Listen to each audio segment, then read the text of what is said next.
Soit UN, une suite géométrique de raisons Q. On suppose que UN est convergente, qu'elle converge vers un nombre réel L, et on va déterminer les valeurs possibles pour L.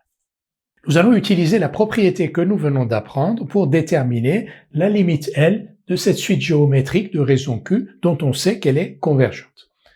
Alors, UN est une suite géométrique de raison Q. Pour tout n de grand N, donc on a UN plus 1 égale Q fois UN. On suppose que limite de UN quand n tend vers plus l'infini est égale à un réel L. Il y a d'autres méthodes pour déterminer la valeur de L, mais nous allons utiliser la propriété que nous venons d'apprendre.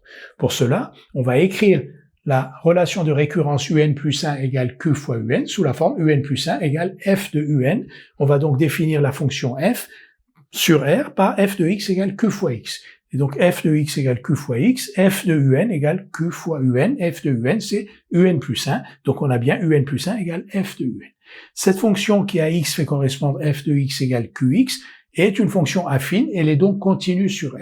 Et elle possède toutes les propriétés nécessaires pour que l'on puisse dire que L égale F de L, c'est-à-dire appliquer la propriété que nous venons d'apprendre. Quelles sont ces propriétés? D'abord, on a UN plus 1 égale F de UN. Tous les UN appartiennent à R. F de UN appartient toujours à R, puisque R est le domaine de définition de F, donc tous les UN appartiennent au domaine de définition, et F de UN aussi appartient au domaine de définition. La limite L appartient bien sûr à R, qui est le domaine de définition de F, et F, qui est continu sur R, est a fortiori continu en L. Toutes les conditions sont réunies pour dire que L égale F de L et que L est donc une solution dans R de l'équation F de X égale X. F de X égale X équivaut à QX égale X, qui équivaut donc à Q moins 1 fois X égale 0. Et on voit que si Q est différent de 1, alors X est égal à 0. Donc si Q est différent de 1, L égale 0 et la seule solution de l'équation F de X égale X, c'est donc la limite de la suite UN.